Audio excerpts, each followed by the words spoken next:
जब हमने वर्दी पहन ली तो हमारी कोई जाति नहीं है, हम सब एक ही जाति के हैं, वो है पुलिस। हर व्यक्ति अपने आप को एक बिना वर्दी वाला पुलिसमैन समझे और पुलिस को सपोर्ट करे तो क्राइम अपने आप ही खत्म हो जाए। देखिए, गैंगस्टर की चुनौती ये नहीं है कि रोहतक में ही है या हरियाणा में ही है, या ये एक नया ट्रेंड शुरू हो गया है, लोग टेक्नोलॉजी यूज़ करके वो कर रहे हैं। इसमें हमने बड़ी एक व्यापक स्ट्रेटजी बनाई है और उसका हमें जो काफ़ी हमारी जो स्ट्रेटजी का अब हमें रिजल्ट्स आने शुरू हुए। तो पिछले साल हमारे को जो थ्रेट कॉल्स आती थी उसमें हमारी 40% हमारी कॉल्स में कमी हुई है। हमने कम से कम 25 जो हमारे गैंगस्टर बाहर भागे हुए थे उनको डिपोर्ट कराया है और अभी कुछ एक जो और बाहर हैं उनके प्रति हमारी जो लीगल कार्रवाई है वो जारी है। तो आप जैसे आप समझ रहे हैं कि जब से ये नया दौर शुरू हुआ है टेक्नोलॉजी का, इससे नए चैलेंज उभर के सामने आए हैं। जब हमने ज्वाइन किया था 1992 में, तब अलग टाइप की पुलिसिंग होती थी।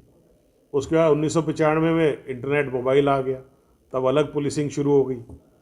उसके बाद आ गया आपका स्मार्टफोन आ गए ऐप बेस, तो अलग टाइप की पुलिसिंग हमें चेंज करनी पड़ी, क्राइम ट्रेंड चेंज हो गए।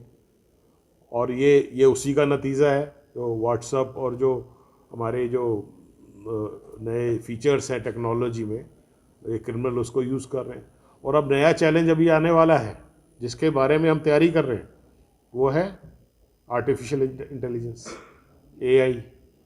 क्रिमिनल्स विल यूज़ एआई आने वाले टाइम में, तो उसके लिए भी हम तैयारी कर रहे हैं। तो ये तो जैसे जैसे सोसाइटी ग्रो करती है वैसे वैसे क्राइम ट्रेंड भी चेंज होता है और फिर वैसे वैसे हमारी पुलिसिंग मेथड भी चेंज होते हैं। यही है कि एक तो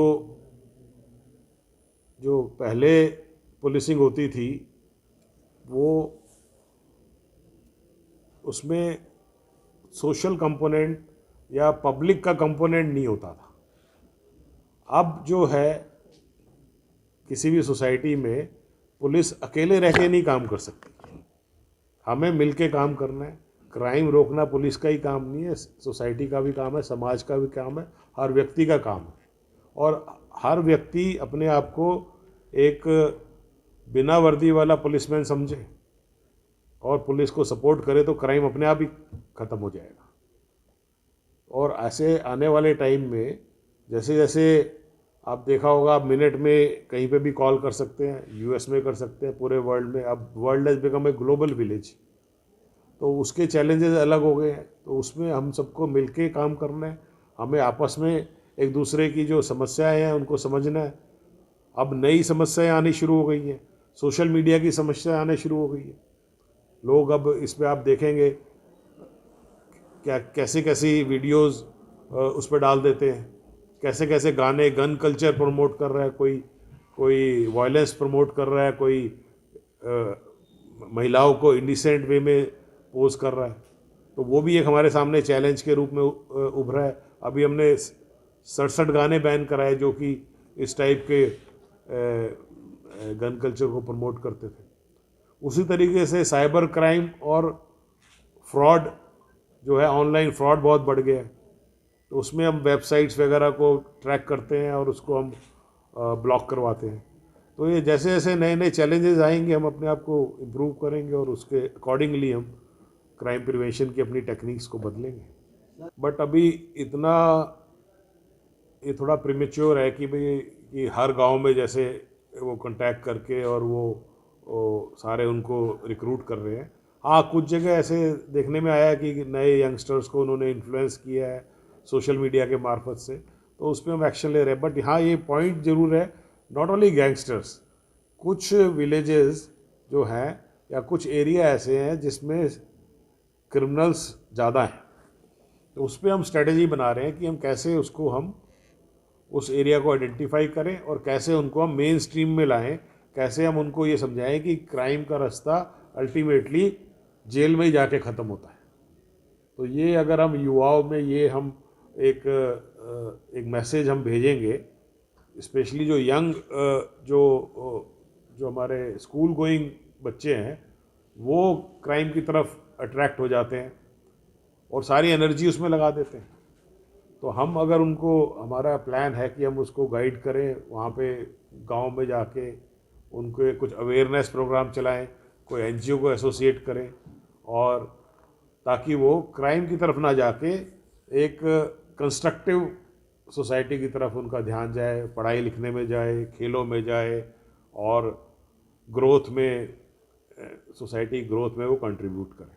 वो एक बहुत ही दुखद घटना हुई तो यहाँ पे हुई, और उसके लिए हम सब बहुत ही चिंतित और परेशान भी हैं। हमारे परिवार के सदस्य, जो 2 सदस्य थे, उन्होंने किन हालातों में वो करी, बट 34 साल में ऐसा कभी नहीं हुआ। और जो भी गलतफहमियां रही वो भी हमने आपस में भी बैठ के इन हाउस डिस्कस की है कि जब हमने वर्दी पहन ली तो हमारी कोई जाति नहीं है, हम सब एक ही जाति के हैं, वो है पुलिस। और यहाँ पे कभी भी हरियाणा में ये भेदभाव नहीं रहा, रेशियल डिस्क्रिमिनेशन नहीं रहा, कम्युनल डिस्क्रिमिनेशन नहीं रहा। हम सब इकट्ठे बैठ के खाना खाते हैं एक ही टेबल पे, एक ही जगह। ये आज तक नहीं और आगे भी नहीं होगा। तो इसलिए इसको एग्जैगरेट ना करके हम इसको जो भी है इसको सॉल्व करें। जो एक दुखद घटना हो गई है उसको हम भूलने का प्रयास करें और कोशिश करें आगे ये कभी ना हो। सूखे नशे को लेकर के भी कुछ, हाँ, नारकोटिक्स का तो पूरा ट्रेंड ये बहुत ज़्यादा बढ़ गया है, और इसके लिए भी हम बहुत पूरी तरीके से सजग है, जागरूक हैं, और इस पर हम, हमारी जो है केंद्र सरकार से मॉनिटर हो रहा है। आप मानेंगे नहीं, बिल्कुल हाईएस्ट लेवल से वो मॉनिटर करते हैं पूरी हमारी स्ट्रेटजी, कैसे हमने उसमें कार्य करना है, और हमने पूरा का पूरा एक एक्शन प्लान हमने बनाया हुआ है, और उसके तहत ही हम काम कर रहे हैं। और जल्दी ही हम इसमें बहुत ही काबू भी पा लेंगे और अंकुश लगाएंगे। नेटवर्क नहीं टूट पा रहा है।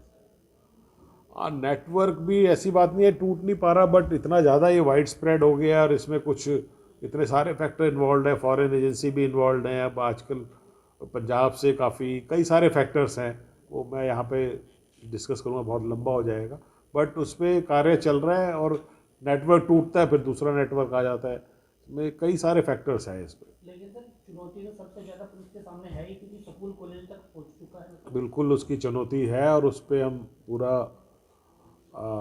पूरी तरीके से हम उसके अवेयर हैं, और उसके लिए हमने क्या क्या करना है। स्कूल कॉलेज में भी हम उनकी अवेयरनेस के लिए, उनको गाइड करने के लिए हमने प्रोग्राम्स कर रहे हैं। और जहाँ तक कि उनको प्रिवेंटिव पार्ट है, डिटेक्टिव पार्ट में है, जैसे आप बता रहे हैं कि भाई नेटवर्क है, इसमें हम पूरी, जब भी कोई ऐसा केस होता है पूरी उसकी इन्वेस्टिगेशन करते हैं। तो ये दोनों के दोनों कार्य है, साथ साथ हमारे चल रहे हैं, और इसको आगे हम और जोर शोर से भी चलाएंगे। आज ठीक है, जैसे थैंक यू। रोहतक में इन्फ्लुएंसर से भी मिले हो, तो किस तरह की प्रतिक्रियाएं मिली आपको, क्या कुछ अच्छा रहा? मैंने यही, जैसे आपने ये कंसर्न आप शो कर रहे हैं, तो यही एक आइडिया था कि हम एक पब्लिक के जो रिप्रेजेंटेटिव है उनसे मिलके हम ये समझे कि भाई उनकी क्या डिमांड है, क्या वो चाहते हैं और क्या एक्सपेक्टेशन है। तो उसी से हमने उनसे अभी कुछ देर बातचीत करी, उसका बड़ा ही पॉजिटिव इफेक्ट आया, और वो भी सेटिस्फाइड हैं, और हमें जो फीडबैक मिला है हम उस पर भी कार्य करेंगे। और सबसे ज़्यादा थ्रेट उन्हीं को मिली है गैंगस्टरों की? नहीं, ठीक है, थ्रेट देखो ऐसा है, वो आज की डेट में ये कहना कि रोहतक में ही मिली है ऐसा नहीं है, सब जगह ये एक मिसयूज़ ऑफ टेक्नोलॉजी हो रही है, और उसमें कई फैक्टर्स हैं जिसमें हमें दिक्कत हो रही है, लेकिन हम उस पर बहुत ही एग्रेसिवली काम कर रहे हैं। अगर हमने जो कुछ स्ट्रेटेजी बनाई है उसमें सक्सेस मिली तो हम इसको जड़ से ही ख़त्म कर देंगे, ठीक है। लेकिन अब वो उसमें कुछ टेक्निकल इनपुट चाहिए, कई चीज़ें चाहिए, अभी थोड़ा सा जल्दी होगा, बट हम पूरा हमारा जो जोर है, पूरी हमारी क्षमता है, हमने इस पे लगा रखी है। सर एक आखिरी सवाल, पिछले दिनों में जो पहले जब होता था पुलिस के जवान अच्छा काम करते थे, क्राइम में अच्छा काम करते थे, तो उनको आउट ऑफ टर्म प्रमोशन दिया जाता था, लेकिन पिछले दिनों में ये देखने को नहीं मिला, क्योंकि पुलिस कर्मचारी तब जाते तो गोलियां वो भी खाते, उनको भी गोलियां लगती, लेकिन पिछले दिनों में ये देखने को नहीं मिला। हाँ, वो पॉलिसी हमारे अंडर कंसिडरेशन है, हम कर रहे हैं।